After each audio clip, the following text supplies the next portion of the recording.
Okay, so this next part's a lot like the part we just got done doing. Just more factoring is going to be involved, and so there's going to be more key points. That's all. And so if you look at this polynomial right here, you can see that it's going to have three. It's going to have 3x-intercepts. And so what happens in this case is you just have to test more of the intervals. Okay, there'll just be an extra interval. That's it. And so in this case, we're trying to figure out when the results are less than or equal to 0, which basically is the part that's below the x-axis. So you could probably already figure out the answer from here. But like I said, we're not going to have a picture for every example. So in the first example, I always like to include a picture. Makes it a little bit easier to grasp. But what we're supposed to do on this particular problem is you're supposed to first do your factor by grouping. So we would pull out an x squared and we'd be left with x plus 1 right there. And then on the second set, we'll pull out a -4. That'll leave us with an x plus 1. And we're trying to figure out when this is less than or equal to 0. And so then now we can factor out that x plus 1. And that'll leave us with x squared minus 4, which is then the difference of 2 squared. So we can factor that right there. A little bit more room.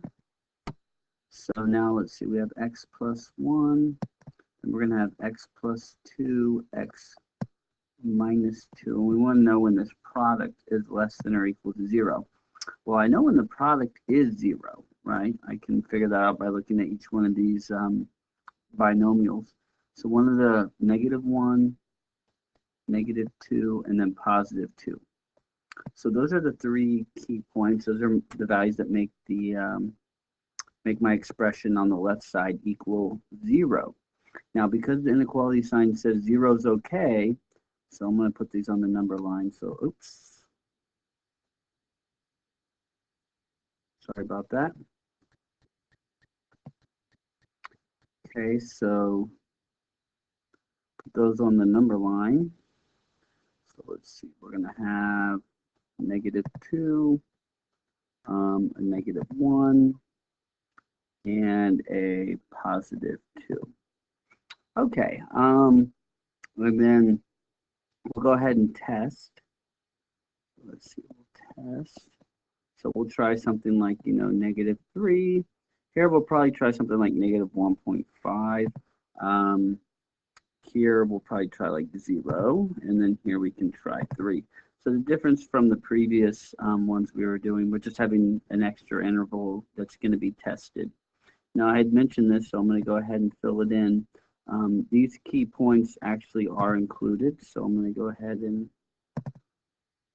put some solid dots there, because all 3 of those would cause my my equation to be true. Okay, so now we need to plug these in. So once again, I'm going to plug it into the factored form. It's going to make life easier. So I got to plug it in for these 3 x's, and I can just do the math in my head and figure out if that product is less than or equal to 0. So if I plug in a -3, -3 plus 1 is -2. And if I plug it in here, that'll give me a -1. And then if I plug it in here, that'll give me a -5. So I'm getting a bunch of negative numbers multiplied together. So we want to figure out if that's less than or equal to 0. I'm trying to figure out here. And so if you multiply these together, well, -2 times -1 is +2, but then when you multiply it by -5, you get -10, which is less than or equal to 0. That would be true. So that means we'll go ahead and shade that way right there. All right, now we're going to plug in -1.5. So -1.5 plus 1 is going to be -0.5. So I'm going to have a -0.5. Then I'm going to have -1.5 plus 2, which should be a +0.5. +0.5. And then -1.5 minus 2 is going to be -3.5. So then we get -3.5. We want to know if that is less than or equal to 0. Try to box that off. And so right here, so if you multiply this together, that's going to give you negative 0.25, and negative 0.25 times negative 3.5. That's like slightly less than 1, but it's a positive number. So you'd end up with a positive number. And positive numbers, are they less than 0? No. So this would come back as false. If you want to figure out the exact value, you can just use a calculator. But anyways, okay, so now, so that means this one does not work. So let's put a little X through it. So then the next interval from -1 to 2, we're going to test 0. 0 should be a nice easy one to plug in. So let's see, if we plug in 0, you're going to end up with 1 times 2 times -2. And we want to know if that's less than or equal to 0. Well, when you multiply all that together, you get -4. Is that less than or equal to 0? -4? Yes, true. So we'll go ahead and shade. Okay. Then the last one, we're going to try plugging in 3. We'll see what happens if I plug in 3. So let's see, 3 plus 1, we'll start out with a 4. 3 plus 2, that'll be a 5. 3 minus 2, that'll be a 1. And we want to know, is that less than or equal to 0? Well, you got a bunch of positive numbers multiplied together, you get 20. 20 less than or equal to 0? False. So that interval is no good right there. Okay, so now I need to transform those two intervals on my number line to interval notation.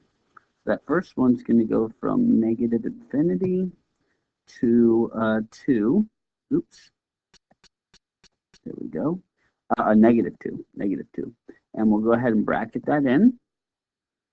And then my other interval is going to be from -1 to +2. And we bracket those in right there. Okay, and like I said, if you look at the picture, it's pretty obvious that those are the intervals in which it's below the x-axis, which makes your result values negative, right?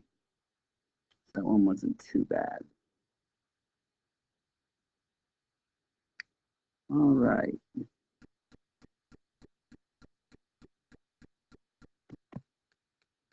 So this next one's very similar. Just so you know, it might contain, this one contains a slight typo. What we should have here is there should be a minus 9x and then a plus 9x. Or, I'm sorry, plus 9 right there. You might have an updated copy of the notes where you won't see that typo, but it's possible that you might have that. So just need to fix that. So that right there should be a minus and this one should be a plus. Okay, so very similar to the last one. So we got to start by doing factor by grouping. So let's see, on the first set, we'll pull out x squared. Second set, we'll pull out a -9. So let's see, x squared. That'll leave us with x minus 1. Here we pull out a -9. That'll leave us with x minus 1. We want our results to be greater than 0. So then, now we can factor out that common group x minus 1. And that will leave us with x squared minus 9. So we do have the difference of 2 squares that we'll go ahead and factor. So we end up with x minus 1, x plus 3, and x minus 3. And we want our results to be greater than 0. So the values that do make it equal 0 will be 1, -3, and +3. Those actually make that expression equal 0. But we only want values that make it greater than 0. So those are key points. Let's see, -3, let's see, +1, and +3. So those are key points, but none of them are included as part of my solution set. Oops. Let's fix that real quick. There we go. Okay, so none of those are going to be included as part of my solution set. So they're all going to be open circles right there. All right, so now it's time to test some values in each one of these intervals. So let's see, test We can test like -4. 0 is always good. 2, and then we can test the 4. So we're going to test all those intervals right there. And so we're going to plug it into our expression. The factored expression is going to be the easiest one to plug it into. So let's see.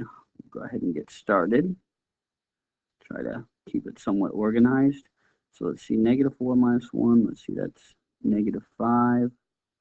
-4 plus 3 is -1. -4 take away 3 is -7. And we're curious, is this result greater than 0? Well, that gives us +5. 5 times -7 is -35. So basically we're asking, is -35 greater than 0? And that's going to be a false. So we don't want to shade that area. Okay, so now we'll go ahead and try 0 here. So if you plug in 0, you're just keeps jumping on me for some reason. Okay, sorry about that. So let's see, if we plug in 0, let's see, we get -1 times 3 times -3. We want to know if that's going to be greater than 0. Okay, so -1 times 3 is -3. -3 times -3 is +9. 9 is greater than 0. That's true. So we'll go ahead and shade between those two right there. All right, so then our next interval, we're going to try out plugging in 2. We plug in 2 to all 3 of these, so you're going to end up with, let's see, 1 times 5 times -1. We want to know if that is greater than 0. So 1 times 5 is 5. 5 times -1 is -5. -5 is not greater than 0. False. Okay, so you might be thinking there's a pattern that's, it'll go false, true, false, true. Yes and no. We'll see that pattern broken in a minute. Okay, so you don't want to assume that for each one of these cases. Okay. All right. Okay, so then the next one, let's see, we're going to plug in 4. So if you plug in 4, 4 minus 1 is 3. 4 plus 3 is 7. 4 minus 3 is 1. And we want to figure out where that is, or if it is greater than 0. And so multiply this all together, you basically just get 21. 21 is greater than 0, comes back true. Go ahead and shade that part right there. Okay, so we have 2 intervals. We only go from left to right as we write them down. So we're going to have to use parentheses, -3 to 1. And then also we have from 3 to infinity. Those are your 2 intervals right there. Okay, so I have one more of this type. All right, so we'll start by setting this equal to 0. So we'll subtract 9x squared from both sides. So let's see, we end up with x cubed minus 9x squared greater than or equal to 0. So you should notice that you can factor out an x squared. Now leave us with an x minus 9 greater than or equal to 0. All right, so we only have 2 solutions here actually, 0 and +9. Okay, so you'll notice that that 0 has a multiplicity of 2. We will notice that those solutions actually are good ones. If you plug them in, it makes your expression equal 0, which is good because of the greater than or equal to. So we can go ahead and put some solid dots there. Okay, so let's see, what do we want to test? Let's see. Let's keep life simple. Let's test the number 1. I'm sorry, -1. Let's test +1. And then 10 sounds good. Okay. If you want to test something different, go for it. But that looks pretty good to me. So once again, I'm going to plug it into the factored form here. Okay, so if I plug in -1 and square it, that actually gives me a +1. And then -1 take away 9 is going to be -10. And I want to figure out if that's greater than or equal to 0. So just to clarify, I just want to make sure we sell this. I'm squaring it, and then I'm taking away 9 from it. That's what I'm doing here. So I plugged in -1 squared to +1. -1 take away 9 is -10. That product gives me -10. That's weird. There we go. It gives me -10, which is that greater than or equal to 0? No. That comes back false.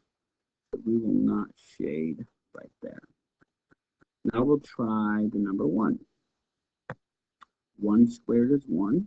1 minus 9 is -8. Okay.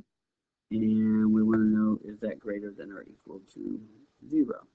And it's not, because -8 is not greater than or equal to 0, so that comes back false.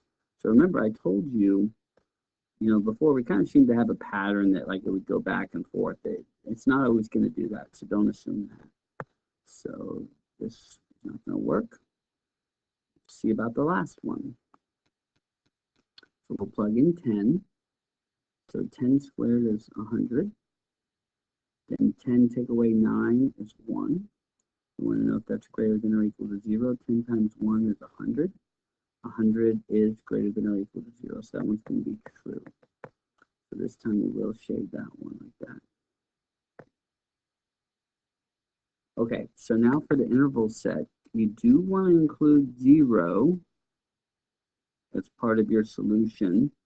And then union, we also need to include the interval here. The interval from 9 to infinity. 9 to infinity. Okay? So the reason why we kind of went away from the pattern that you might have seen previously is because of the multiplicity of 0 right here. I'm just going to do a rough sketch of this. If you were to graph this, you know it has an x-intercept at 0 and at 9. Well, the multiplicity of being even, what's happening here is it doesn't cross the x-axis. It just comes up and touches, comes back down somewhat, and then goes back up like this. And so the question is, where's it greater than or equal to 0? And so there was 2 spots. There was the 0, and then there was this part right here. Now, if this symbol would have instead of just been a greater than symbol, then you would not have been able to include the 0. I'm just pointing that out. You might see something like that in your homework. So that symbol there is kind of important, depending if that single point gets included or not. Okay, so that is for our higher order polynomial inequalities.